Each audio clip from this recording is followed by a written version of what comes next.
Bonjour à tous et bienvenue dans cette nouvelle vidéo. Aujourd'hui, on va faire une preview de la première demi-finale de la conférence Est, les Toronto Raptors contre les Boston Celtics. Format un peu spécial aujourd'hui car je ne fais pas de vidéo, je fais tout en audio. Du coup, j'ai pas le même micro que d'habitude, donc j'espère que la qualité audio sera potable et que vous entendrez bien, que vous profiterez pleinement de cette vidéo. Donc, comme on l'a dit, on va faire la preview de la série. En termes de dynamique sur le tour précédent, très difficile de dégager qui aurait l'avantage en termes de dynamique, sachant que les deux équipes sortent de deux gros sweeps sur la série précédente. Donc Boston qui a éclaté une équipe des Sixers complètement affaiblie avec Shake Milton à la main remplaçant Ben Simmons blessé, et Toronto qui a fait de même pour les Nets, mais qui eux, à la différence des Celtics, ont rencontré des Nets beaucoup plus accrocheurs sur l'ensemble des matchs. Sur la saison régulière, c'est Boston qui a l'avantage, mais c'est pas évident de le prendre en compte sur cette série, sachant que les deux équipes sont dans la bulle, qu'il n'y aura pas d'avantage du terrain, qu'il y a eu un gros arrêt de la saison dû au coronavirus, etc. C'est pas vraiment quelque chose à prendre en compte sur cette série. Concernant la série, elle était à l'initiale prévue jeudi, mais suite au dernier mouvement de grève des joueurs, la série démarre ce soir dès 19h. Sauf surprise de dernière minute, évidemment. Concernant les 5 majeurs, donc d'un côté nous avons Kyle Lowry, Fred VanVleet, OG Anunoby, Pascal Siakam et Marc Gasol pour les Raptors. Et pour les Celtics, nous avons Kemba Walker, Marcus Smart, Jaylen Brown, Jason Tatum et Daniel Theis. Pour les meneurs, Kyle Lowry sera affaibli suite à une blessure à sa cheville. Donc actuellement, il est en day-to-day au moment où la vidéo est enregistrée, mais il devrait tenir son rang. S'il vient à rater un match, ce sera évidemment le premier, ou du moins s'il joue, il y aura peut-être des limitations de minutes. Pour l'instant, pas plus d'infos à ce sujet. Face à lui, il y aura Kemba Walker qui est très en forme car il tourne à plus de 24 points par match sur la série contre les Sixers. Kyle Lowry a quand même l'avantage de l'expérience en termes de playoff et du titre de l'année précédente, et son côté défensif, je pense, devrait poser des problèmes à Kemba Walker. Mais vu que le meneur des Celtics sort d'une grosse prestation face à l'opposition des Sixers, on s'attend quand même à un duel très équilibré, sachant qu'évidemment, sans faire d'offense à Shake Milton, la défense et l'expérience de Kyle Lowry, c'est pas celle de Milton. Je pense qu'on va avoir un affrontement assez équilibré entre les deux meneurs. Sur les ailes, du classique côté Raptors, comme je l'ai dit avec Fred VanVleet et OG Anunoby, qui auront des rôles très complémentaires en mêlant adresse, shoot et défense. Pour les Celtics, Marcus Smart va venir remplacer Gordon Hayward dans le 5, qui lui sera absent pour la série, on en parlera tout à l'heure. Et il sera aligné avec Jaylen Brown qui sera décalé à l'aile. On aura ici un mélange de défense, de shoot et de création. VanVleet côté Raptors, c'est le meilleur marqueur de l'équipe sur le premier tour avec 21 points par match, et Brown c'est le troisième meilleur marqueur des Celtics avec plus de 21 points par match. Boston devrait avoir un léger avantage, je pense, sur les ailes au vu du talent offensif de Brown et de la défense de Smart par rapport à VanVleet et OG Anunoby. Même si VanVleet, on le sait, est capable de faire d'avoir des énormes coups de chaud, mais je pense que Boston a un léger edge sur ce point-là. À l'intérieur, on a Siakam et Gasol contre Tatum et Theis. Donc on a Tatum qui vient se décaler au poste 4, ce qui va permettre un face-à-face de choc entre Siakam et Tatum.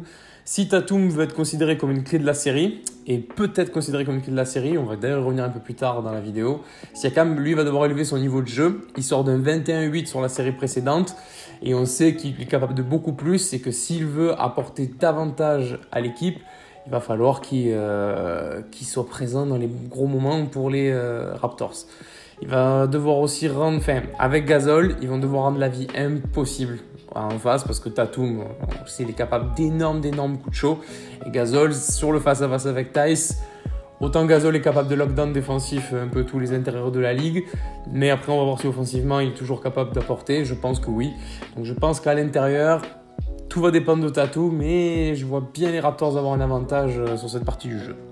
On passe désormais au banc avec d'un côté Ibaka, Powell, Thomas, Davis, Johnson, Hollis Jefferson, Boucher, Watson et Miller pour les Raptors. Et pour les Celtics, Kanter, Grant Williams, Wanamaker, Langford, Ojeley, Robert Williams, Langford, Greenfall. Et avec une astérisque, on voit Gordon Hayward qui est blessé, qui ne devrait pas jouer cette série car il est attendu de retour après la série qui devrait, si elle va jusqu'au match 7, se terminer vers les alentours du 8 septembre. Et on attend un retour aux alentours du 15 ou 18 septembre pour Gordon Hayward. Donc évidemment, ça réduit la rotation des Celtics et ça prive Boston d'une très grosse arme supplémentaire, sachant toute la polyvalence dont fait preuve Hayward depuis le début de la saison régulière et sur la série précédente avant sa blessure. Donc on a Kanter et Ibaka qui seront les principales armes en sortie de banc. Kanter risque sans doute, et c'est très sûr, de souffrir défensivement, mais il pourra apporter offensivement sur des courtes séquences, alors qu'Ibaka, lui, sort d'une énorme série contre les Nets, en 19-10 et 1 contre face aux Nets. C'est sûr que si les deux s'affrontent, il risque d'avoir un avantage pour Ibaka. Côté Raptors, on a Norman Powell, Terrence Davis ou encore Hollis Jefferson qui vont venir compléter la rotation avec de la défense, de la création et du tir à longue distance. La rotation côté Celtics est un peu plus limitée et un poil moins talentueuse pour moi, avec Grant Williams, Brad Wanamaker ou encore Romeo Langford. On va avoir les bancs qui vont être très cruciaux sur cette série, qui pourront sans doute faire la différence, et je donne un petit avantage pour les Raptors de ce point de vue-là. Concernant les coachs, alors sur la série, on peut parler des stars, de Siakam, de Tatum, de Brown, de Lowry, de qui vous voulez. Mais deux grosses autres stars qui ne sont pas sur le terrain, ce sont les coachs. On a d'un côté Nick Nurse face à Brad Stevens, qui peut-être, sur ce que l'on sait pour l'instant dans toutes les séries, est peut-être le plus bel affrontement de coach sur ces playoffs. On a d'un côté l'un des plus jeunes et des plus talentueux coachs de la NBA avec Brad Stevens, et de l'autre, on a le coach de l'année en titre avec Nick Nurse. C'est sans doute leur décision, que ce soit avant les matchs, pendant les matchs et après les matchs et entre les matchs, qui vont déterminer le déroulé de la série, mais on y reviendra un peu plus en profondeur tout à l'heure. Alors pour ces previews, il y aura à chaque fois les 3 clés de la série. Pour moi, les 3 clés de cette série, ce sera en numéro 1 Jason Tatum. Est-ce que les Raptors peuvent refroidir, peuvent calmer, peuvent contenir Jason Tatum sur cette série? Il a mis un peu de temps à se mettre en route dans la bulle, mais contre les Sixers, en 4 matchs, il tourne à 27 points, presque 10 rebonds et plus de 2 passes par match. Avec des moyennes assez énervées, 48,7% au shoot, dont 45,2% à 3 points. Il a fait la misère à tous les défenseurs que lui ont collé Philadelphie. Bon, évidemment, il n'y avait pas Ben Simmons, on le rappelle, mais ça n'empêche qu'il a carrément fait la misère à tout le monde. Après, du coup, est-ce que cela va changer contre les Raptors? Parce qu'on a une équipe qui est beaucoup plus solide défensivement que les Sixers. Même avec Ben Simmons, ils sont quand même beaucoup plus solides, car beaucoup plus réguliers. À voir si en 4 matchs contre les Raptors, enfin 7 matchs du coup, 4 matchs gagnants contre les Raptors, il va pouvoir tenir son rang et encore plus élevé, ou du moins tenir ces standards-là, et amener son équipe avec lui.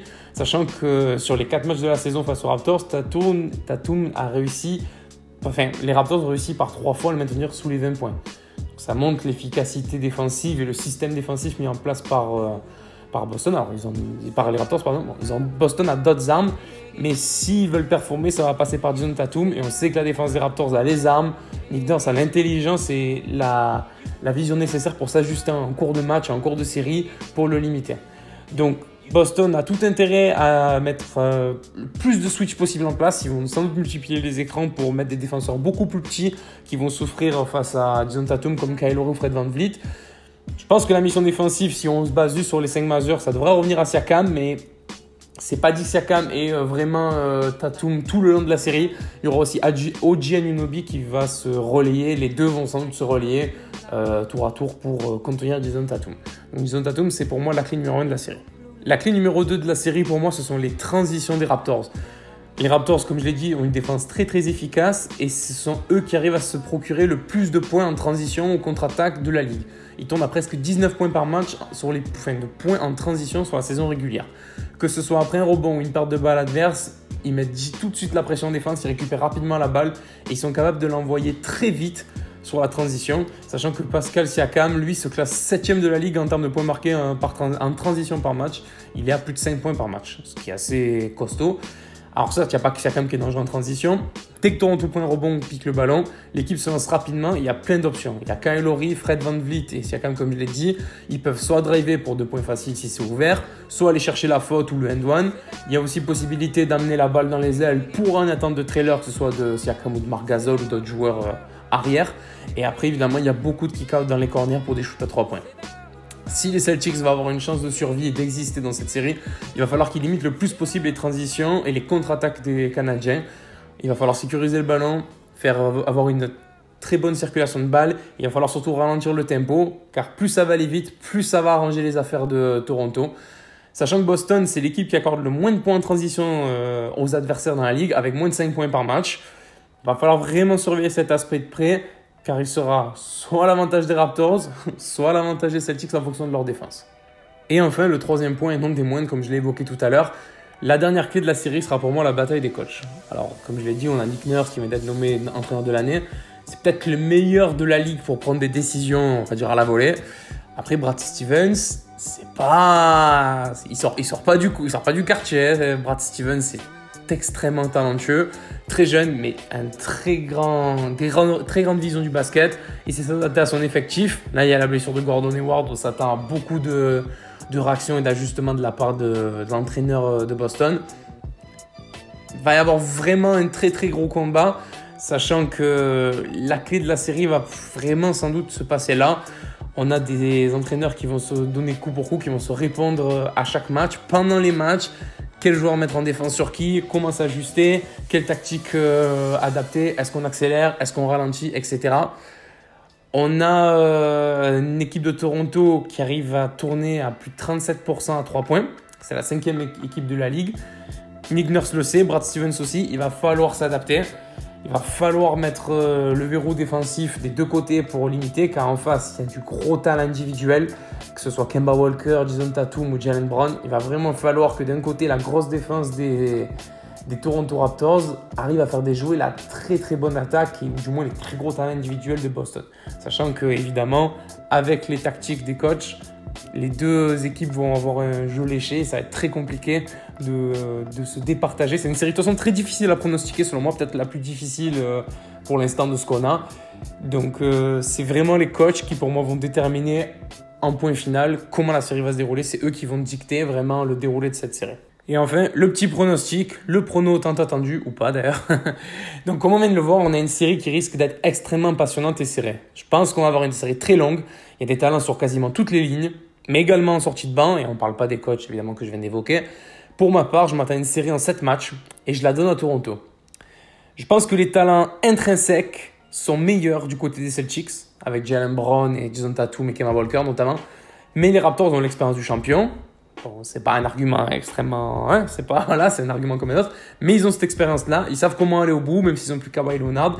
Et ils ont une organisation terrifiante menée par Nick Nurse, qui est le coach de l'année. Il y a le banc qui sera aussi un des facteurs les plus déterminants selon moi de la série. Et je trouve le banc des Raptors meilleur quand même que celui des Celtics. La rotation est beaucoup plus profonde. Chacun connaît ce rôle.